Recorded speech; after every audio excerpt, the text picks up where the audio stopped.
Hippitis, hoppitis, Deus Domine. The Ballad of Squirrelbeard, Part 6, Saint Squirrelbeard. If you've missed the previous parts, those are in the description as per usual, and here we are, part number 6. I know I'm writing these pretty fast. Wish ReddX was reading them as fast. Honestly, I'm just a fast typer, and I have the time, so I decided I should get the whole story out as quickly as I can before I have to start focusing on prep for the new school year. I'm gonna do my best to keep this to no more than 8 parts, even though there is an 8.5. But I also don't want to leave you with uber long stories either, so we'll see how much I can condense into this, but still put in enough detail to hopefully satisfy the readers. Side note, Beetle expressed interest in writing his tales of dealing with Ultrabeard and Cowgirl if anyone is interested in that. And I have seen some posts from Beetle, haven't dug into them quite yet, but I do see them, they're on the list. Also, if you haven't already, you should read parts 1 through 5. Like I said, link in the description so you can enjoy the whole journey. There are parts of this one that are going to be hard to write, so let that be whatever type of warning you want. Oh, Lord. I don't know if I'm ready for this today. Edit. Thank you to Moonhorse for reading this part in such a respectful manner. We1 really appreciated it and found it cathartic. ReddX. As of this edit, you haven't gotten here yet, so you're about to read it. It does get heavy in this one, very heavy, so prepare for murderous rage. Viewer, you have been warned twice now. And then there's links to mine and Moonhorse's readings. I did have this part set up in front of me a couple days ago, but I decided not to cover it because I wasn't in the best space mentally, but today I think I can weather it. And now we get to the players. OP, yeah, that's OP. In her 20s at this point, in my last semester of college before graduation, at least at the start of this, convinced that we needed a job in Cityville so I could start my forever with Squirrelbeard. Still besties with Beetle, and loving auntie to Wee1. Squirrelbeard, by this point, he had lost his job at various video game shops and was a waiter at this bar and grill type place. He lived in a house that he was renting from his parents with 2 roommates. We'll just call them roommates 1 and 2 because they don't really play a large role. What happens if you skip out on the rent if the landlords are your parents? Beetle is a new father at the start of this tale, my best friend and true soulmate. He was living in another state and was dating Cowgirl again. They would eventually move in together, but at this point, he was just living that single dad life while carrying on a long-distance relationship with Cowgirl. And then we've got Ultrabeard. This creature was the girl that happens to be Wee1's egg donor and the worst woman, aside from her sister, to ever walk the face of the earth.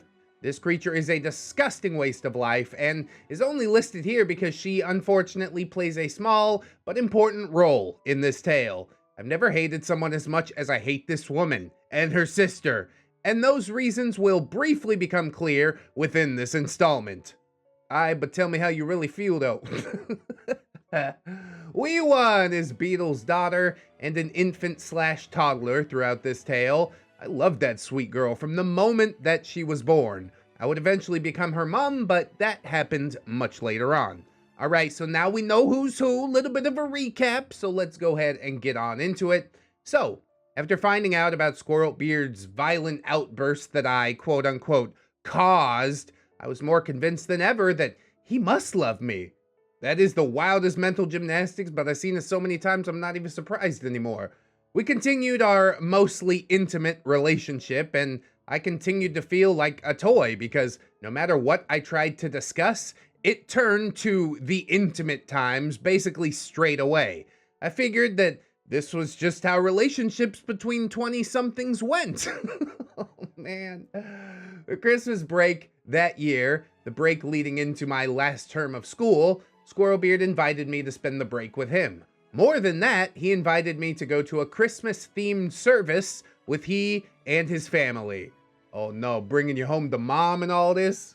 And I guess bringing you home to Jesus too. Now, as I mentioned before, I'm not a Christian. I'm a pagan.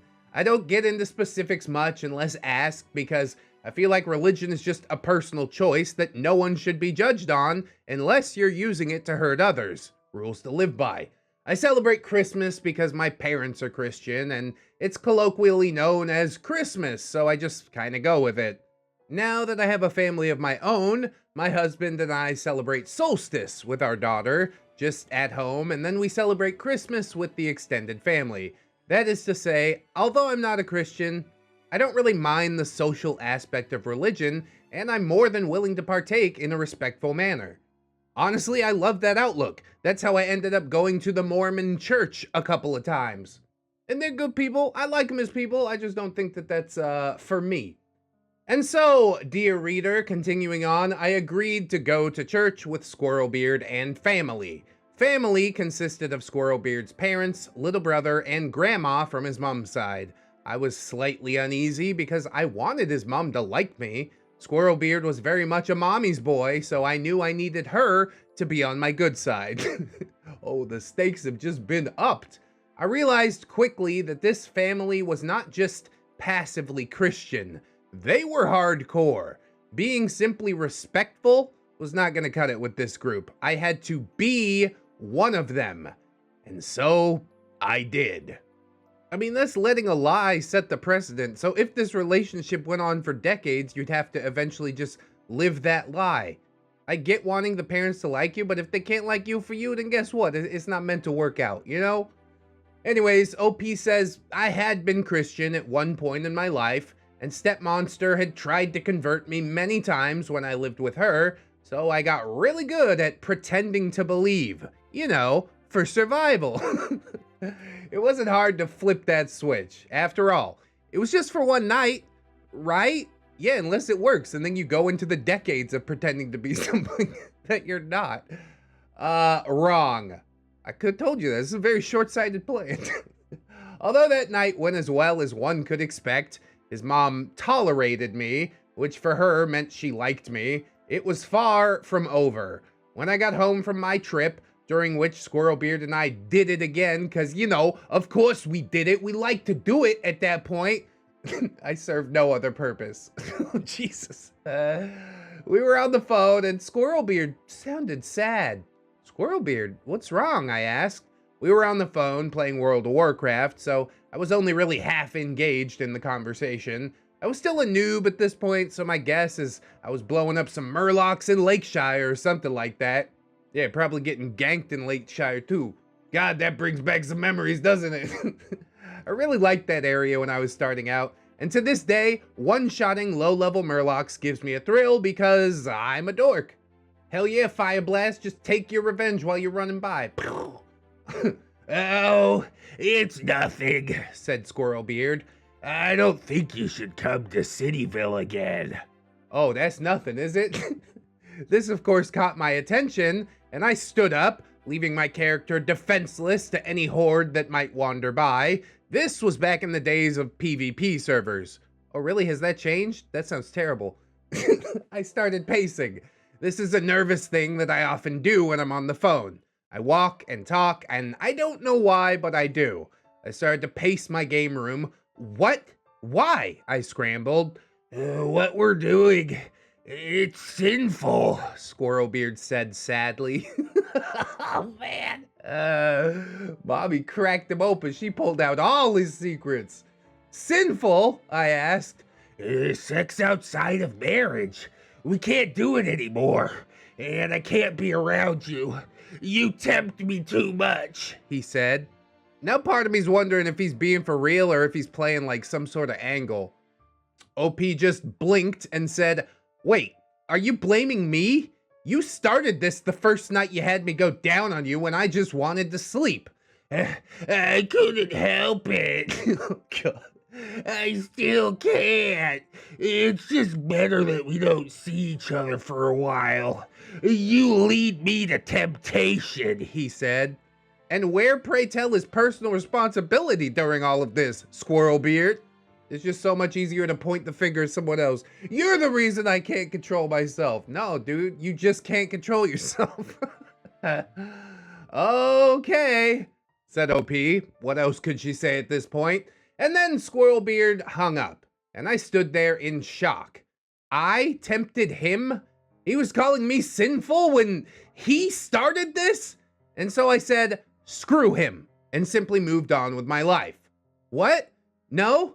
Oh yeah, that's what should have happened, but what actually sadly happened is that I decided that if he wanted a godly wife, then I could be that for him. I started dressing very conservatively, think ankle-length skirts and oversized sweater, and I started attending church every Sunday alone. Bro, what? Just, come on. OP's intense need to be loved is starting to make me real sad. I saw nothing wrong in my newfound conversion, but Beetle was most concerned. So you're going to church alone, but he's in Cityville? Beetle said in one of our phone calls. Yeah, but I need to practice if I'm going to be a godly wife. I have to find a way to believe God's word, I said. You remember why you left the church to begin with, right? Beetle asked. Because they were preaching the Bible said Adam and Eve, not Adam and Steve, I said. Right, and that messaging has not changed. And if that's the case, has your support? Beetle asked. No, of course not. I still believe in the gods. I mean, God loves all consensual love, but the rest of the Bible I could get behind, I insisted. I don't think you get to pick and choose, man. God wants you like hot or cold, but if you're lukewarm, he's gonna spit you out. That's what I heard. Beetle continues and says, OP, what the hell's happening to you? This is not you. It's the me that I need to be. For Squirrelbeard, I insisted. Okay, I'm bringing Wee One to visit for spring break. It's time I meet Squirrelbeard in person, Beetle said. Yeah, fight him! Oh, yay! I can't wait to see Wee One, I said. To this point, I'd been buying all the baby clothes imaginable and sending them to Beetle for the baby, but I had not had the joy of seeing Wee One in person quite yet. And so, I continued to try and be the good, godly wife candidate for Squirrelbeard. This lasted for about a month before he started talking to me again. And of course, within only 2 short days, he turned the conversation to something more intimate again. I told him we couldn't talk that way because it was sinful, and Squirrelbeard said, He couldn't help it. He needed to see me again.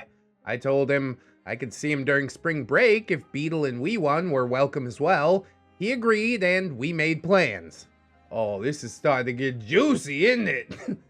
It turned out to be fortuitous that Beetle was visiting, because Squirrelbeard had to work a lot during spring break, and this meant that Beetle could keep me occupied during the day, and Squirrelbeard could get what he wanted at night when he came home from work. It was Squirrelbeard's dream, really. Yeah, I guess so. 0 interaction except that interaction. As spring break got closer, I finally booked an appointment with the pastor of the church where I was going. I asked him about Adam and Steve, like I had heard so long, and told him that I just couldn't reconcile a God that didn't support consensual adults being in love. I'd been struggling with this, and it was the largest barrier to fully embracing the church. He told me the Bible was very clear and that it was a sin. I desperately wanted him to give me an out, but there was none offered, and it was at that moment that I knew in my heart I could never believe in this book that they wanted me to believe in. Defeated, I left the church and never went back.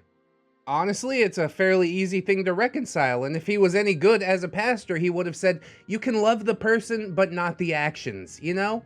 And on top of that, considering the actions really have nothing to do with me, yeah, it's pretty easy to just love the person as a person. It ain't my place to judge, it ain't that pastor's place to judge, but I'm off on a tangent, back into the story. So, with my attempt at being a godly wife a full failure, and Squirrelbeard seemingly over his "you're sinful" phase, I returned to my old heathen pagan self. And then spring break rolled around. I went to Cityville Airport and picked up Beetle and Wee One. Okay, I'm gonna take a moment here as a mother. The first time I saw Wee One, I was taken right away. I loved that little girl like she was my own before, but when I saw her, I knew that I would lay down my life for her. At that point in time, I was only her aunt, but in my heart, I loved her as so much more than that. As a step-parent myself, I identify with you heavily, OP. I met my little girl when she was only 3 years old or something like that, could hardly speak English. But we sat down, we watched the Barbie movie together. I burned a meatloaf for her to eat while mom was in school. And she said thank you. She enjoyed the meatloaf, even though I completely botched it. And there we was friends for life. Now she's almost a teenager. Good God. Time flies. But again, I digress. All right, enough with being a gushy mummy and daddy, I guess. The time had come, at long last, for Beetle to meet Squirrelbeard in person. I hope they fight, dude. They talked online before, through me, but since Squirrelbeard had left school the year before Beetle came to the school, they had never met each other in person, and I was excited. My best friend would finally meet the, quote, love of my life. Yeah, it's not a great dynamic for a fight, but I'm still hoping. I had to ask Beetle a bit about this part because, to be honest, I don't remember anything really, except sitting around Squirrelbeard's living room and chatting while we watched Wee One playing on the floor. I honestly remember a lot more about watching Wee One than I do about anything those guys said. Beetle said he didn't really remember the specifics either, but it was amicable, getting to know you type of stuff. What I do remember is that the next night Squirrelbeard had work, so Beetle and I decided to go to dinner at a nice restaurant and catch up. And of course we took Wee One with us. There was a little pond right outside the restaurant with a walking trail around it, and after dinner we went for a walk. Beetle pushed Wee One's pram and I walked beside them. We walked and talked as the sun set.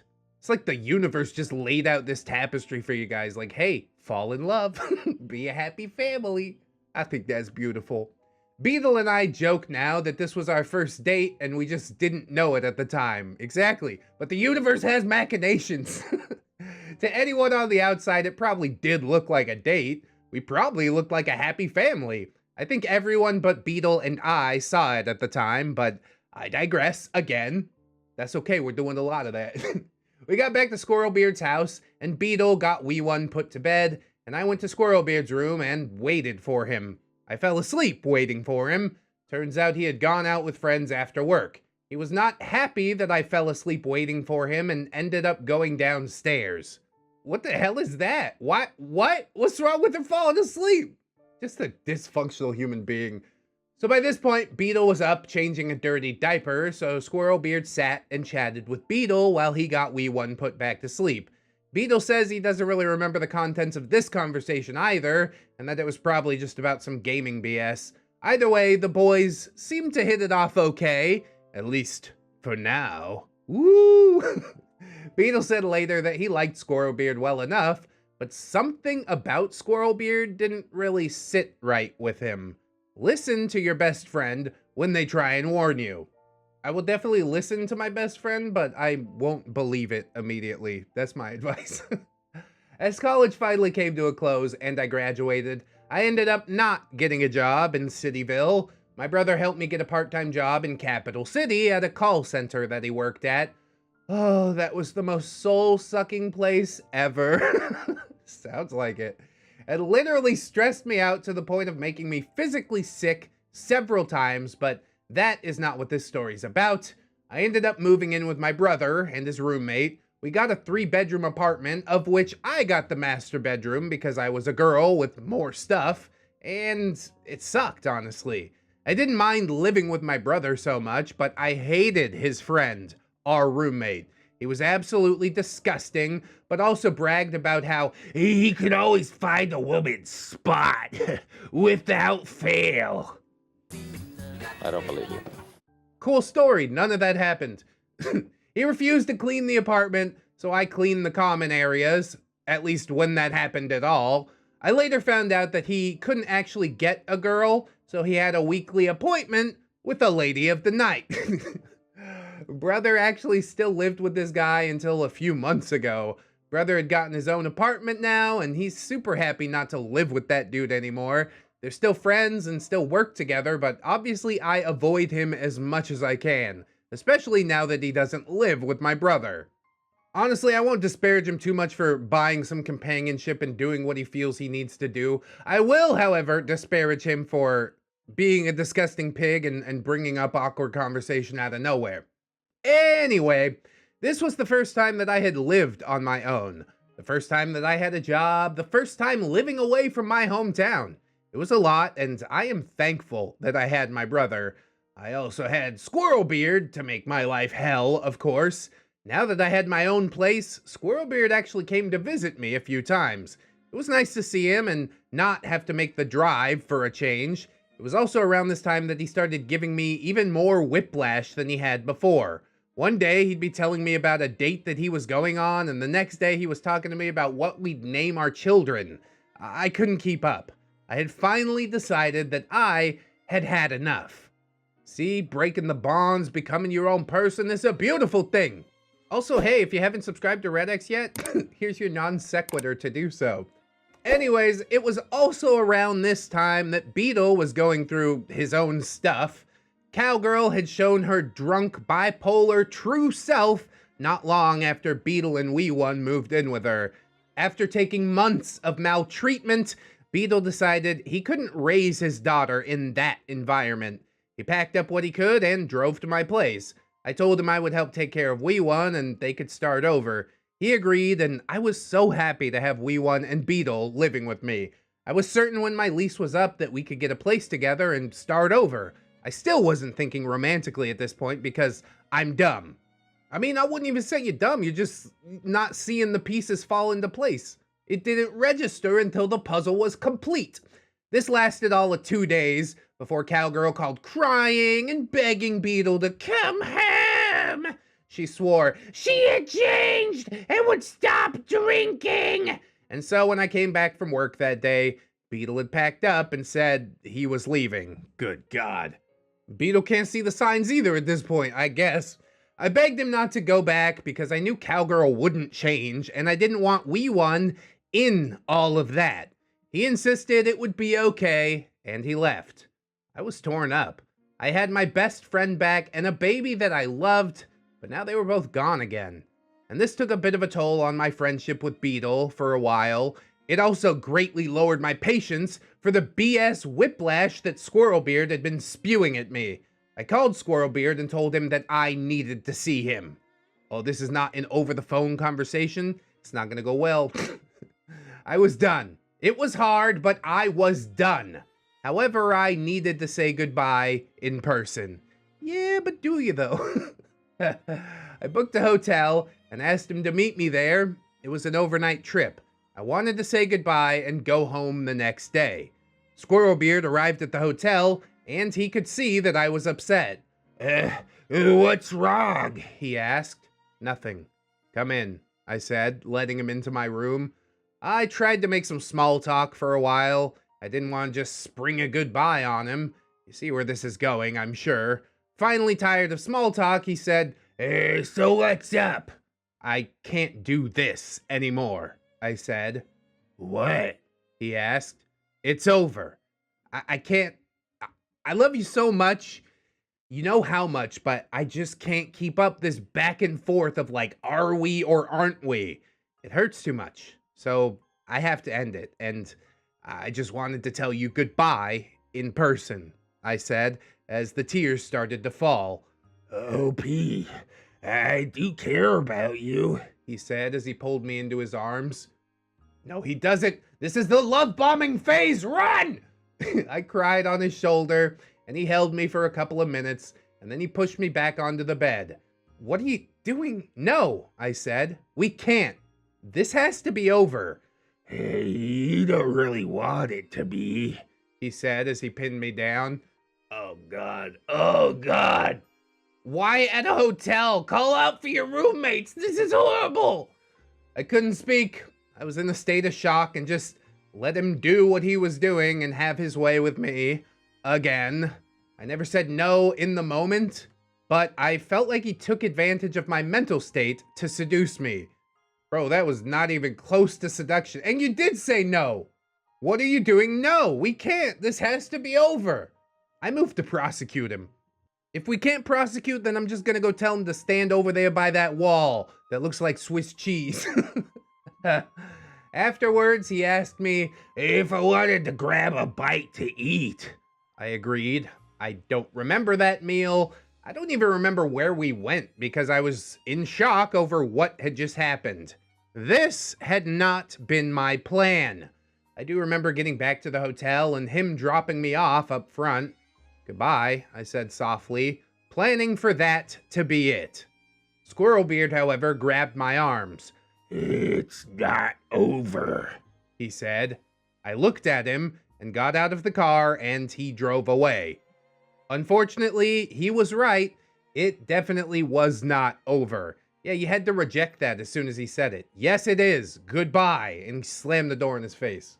It's like they do in police interviews, you know? Don't give them a chance to deny anything. All of these events, coupled with undiagnosed mental health issues on my part, led me to almost commit Minecraft myself after all of this happened. Brother stopped me, and ultimately, I ended up moving back in with my mom so I could get my head together while I got on some medication to help out my mental state.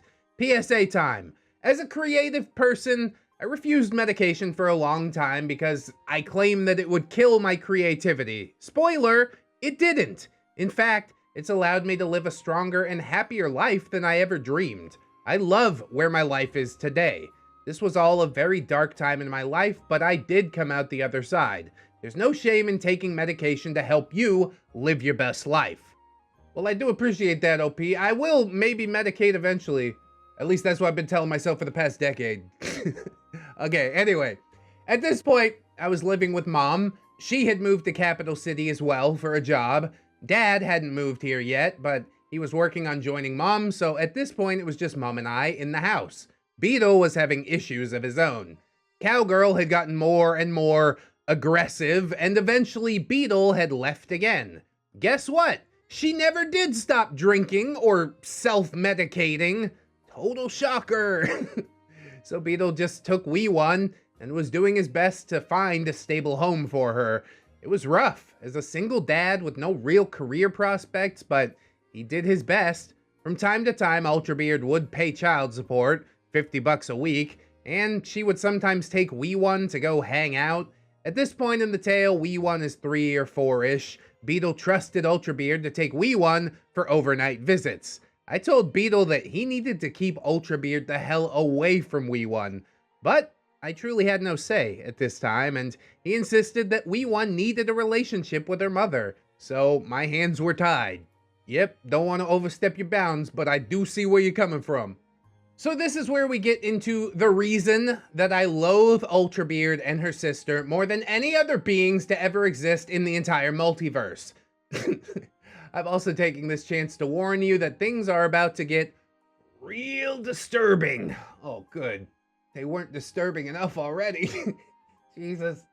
I will not go into much detail here, and I do have Wee One's permission to share this.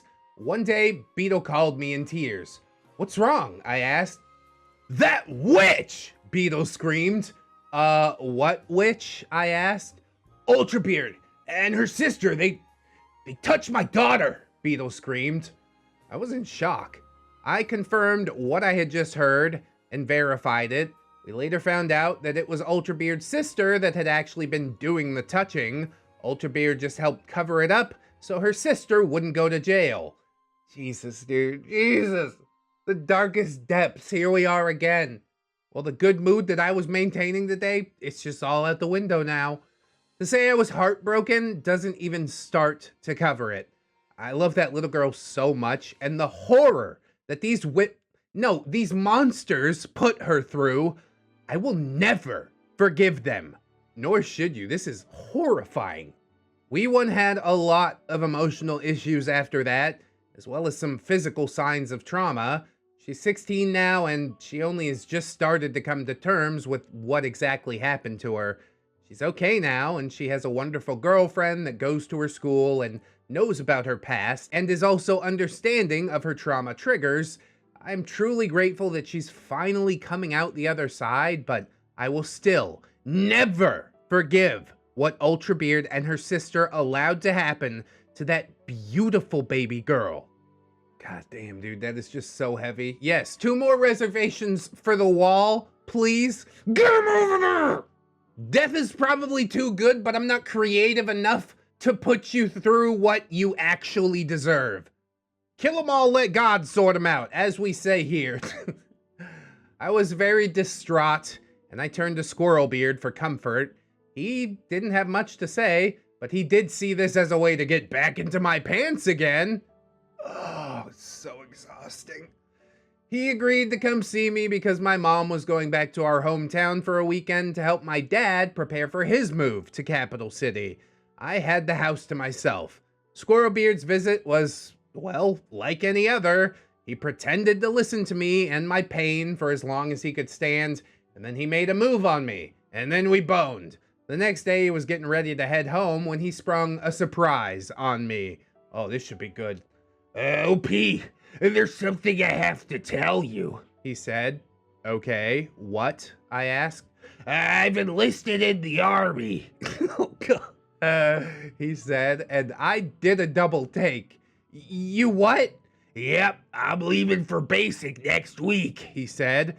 So, when will I see you again? When will I talk to you again? I asked. I'm not sure, he admitted. I was in shock, and he had to go, so he told me goodbye and left. Once again, dear reader, this should have been the end of the story, but it's not. We still have 2 parts to go. Join me next time for Squirrelbeard in the Army. It's just such a ridiculous premise. I'm hoping we get some Ernest Goes to Camp style shenanigans instead of whatever the hell it was we got in this episode. Usually I try to do 2 episodes at a time, but I'm just not strong enough today. I've had enough. I'm tapping out. But yes, TLDR, OP does everything she can to get Squirrelbeard to love her, including pretending to be Christian. Also, Wee One is amazing, but her egg donor is a total scumbag. Scumbag's putting it lightly. I got a lot of choice words I could fling at her. I don't think any of them I could say on YouTube. Jesus. This was a heavy episode, but I hope we're through the darkest darks. We've been seeing a lot of Emerald Aussie on the channel lately. She's been writing up a storm. Very proud to have her as a part of the community, and I hope you'll show your thanks in the comments. You could also like or subscribe if you haven't. Share the video around if you're brave. Maybe not this one. Maybe like the first part's a better one. But I do hope you'll follow me on all the things. Links in the description. Still pushing towards 1,000 followers on TikTok so I can get them live streams started. We'll see how that goes. Thank you to my Patreon patrons, my YouTube channel members. January is a very rough time on YouTube, so you guys really are doing the most.